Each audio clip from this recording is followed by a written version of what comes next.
بسم اللہ الرحمن الرحیم۔ السلام علیکم ورحمۃ اللہ وبرکاتہ۔ حضرت دحیہ کلبی رضی اللہ عنہ نہایت خوبصورت تھے۔ تفسیر نگار لکھتے ہیں کہ آپ کا حسن اس قدر تھا کہ عرب کی عورتیں دروازوں کے پیچھے کھڑے ہو کر یعنی چھپ کر حضرت دحیہ کلبی رضی اللہ عنہ کو دیکھا کرتے تھی، لیکن اس وقت آپ مسلمان نہیں ہوئے تھے۔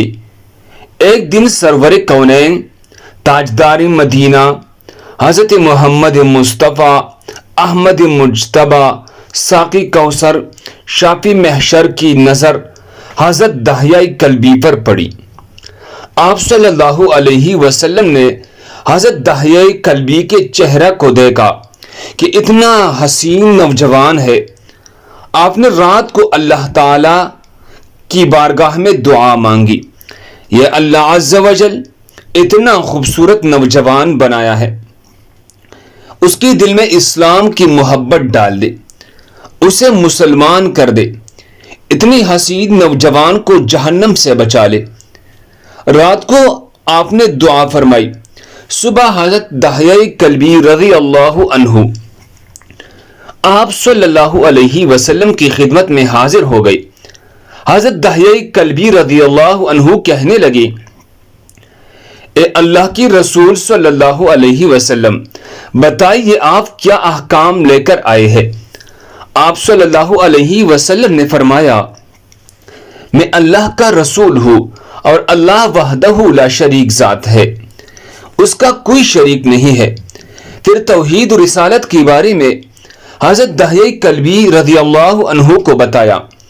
حضرت دحیہ نے کہا، اللہ کی نبی صلی اللہ علیہ وسلم، میں مسلمان تو ہو جاؤں، لیکن ایک بات کا ہر وقت ڈر لگا رہتا ہے۔ ایک گناہ میں نے ایسا کیا ہے کہ آپ کا اللہ مجھے کبھی معاف نہیں کرے گا۔ آپ صلی اللہ علیہ وسلم نے فرمایا، اے دحیہ، بتا تو نے کیسا گناہ کیا ہے؟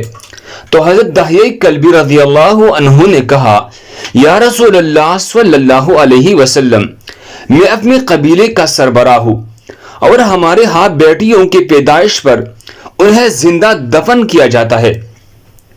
میں کیوں کہ قبیلے کا سردار ہوں، اس لیے میں نے 70 گھروں کی بیٹیوں کو زندہ دفن کیا ہے۔ آپ کا رب مجھے کبھی معاف نہیں کرے گا۔ اسی وقت حضرت جبرائیل امین علیہ السلام حاضر ہوئے۔ یا رسول اللہ صلی اللہ علیہ وسلم، اللہ سلام کہتا ہے اور فرماتا ہے کہ اسے کہے، اب تک جو ہو گیا وہ ہو گیا، اس کے بعد ایسا گناہ کبھی نہ کرنا، ہم نے معاف کر دیا ہے۔ حضرت دحیہ آپ کے زبان سے یہ بات سن کر رونے لگے۔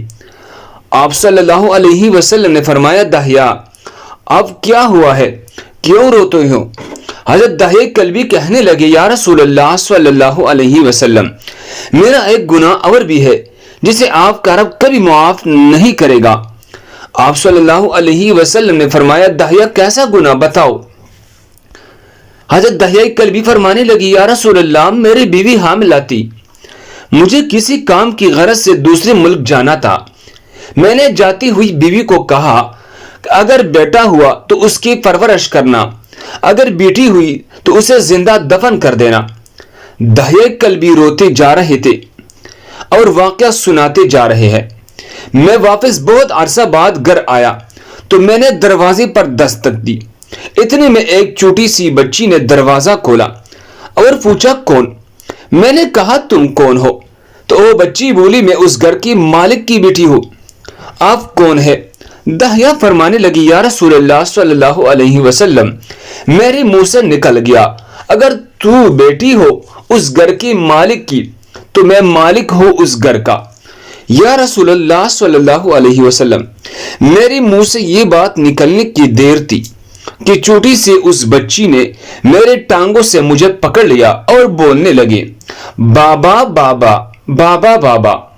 آپ کہاں چلے گئے تھے؟ بابا، میں کس دن سے آپ کا انتظار کر رہی ہوں۔ حضرت داہیہ کلبی روتے جا رہے ہیں، فرماتے ہیں اے اللہ کی نبی، میں نے بیٹے کو دھکا دیا اور جا کر بیوی سے پوچھا یہ بچی کون ہے؟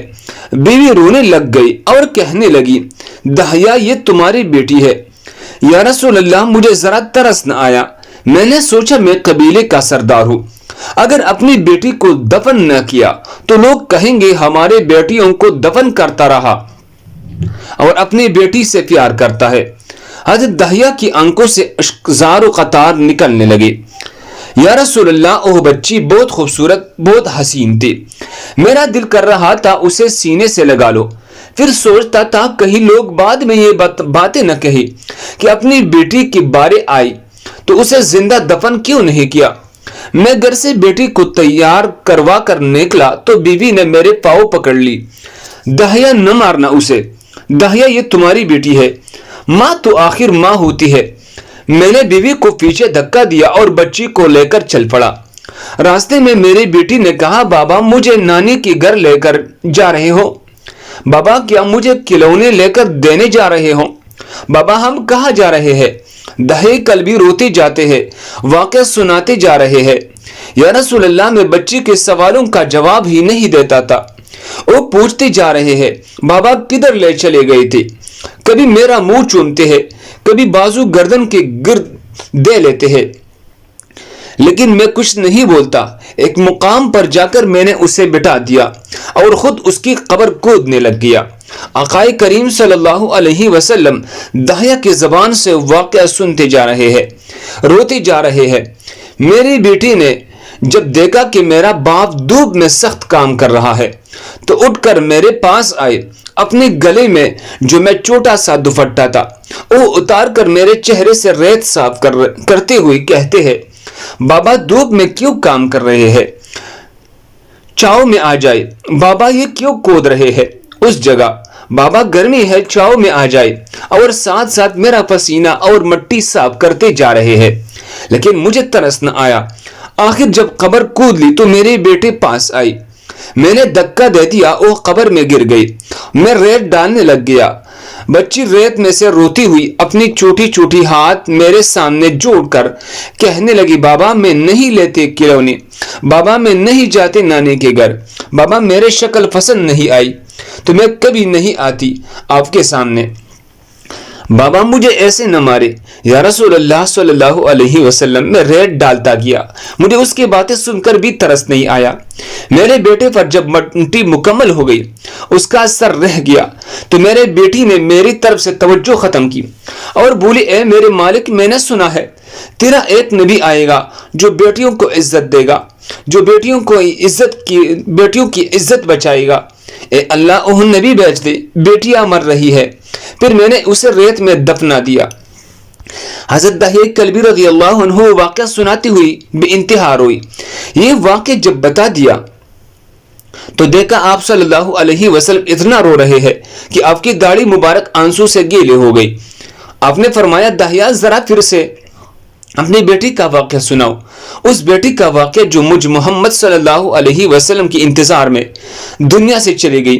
آپ نے 3 دفعہ یہ واقعہ سنا، اتنا روئی کہ آپ کو دیکھ کر صحابہ کرام رونے لگ گئے، کہنے لگے اے داہیہ کیوں رلاتا ہے ہمارے آقا کو، ہم سے برداشت نہیں ہو رہا۔ آپ نے حضرت داہیہ سے 3 بار واقعہ سنا تو حضرت داہیہ کہ رو رو کر کوئی حالت نہ رہی۔ اتنے میں حضرت جبرائیل علیہ السلام حاضر ہوئی، فرمایا یا رسول اللہ، اللہ سلام کہتا ہے، فرماتا ہے اے محبوب صلی اللہ علیہ وسلم داہیہ کو کہہ دے، وہ اس وقت تھا جب اس نے اللہ اور آپ کو نہیں مانا تھا، اب مجھ کو اور آپ کو اس نے مان لیا ہے تو داہیہ کا یہ گناہ بھی ہم نے معاف کر دیا ہے۔ اس کے بعد آپ صلی اللہ علیہ وسلم نے فرمایا جس نے 2 بیٹیوں کی کفالت کی، انہیں بڑا کیا، اس کی فرائض ادا کی، وہ قیامت کے دن میرے ساتھ اس طرح ہوگا جس طرح شہادت کی اور 7 والی انگلی آپس میں ہے۔ جس نے 2 بیٹیوں کی پرورش کی اس کی یہ اہمیت ہے، تو جس نے 3 یا 4 یا 5 بیٹیوں کی پرورش کی اس کی کیا اہمیت ہوگی۔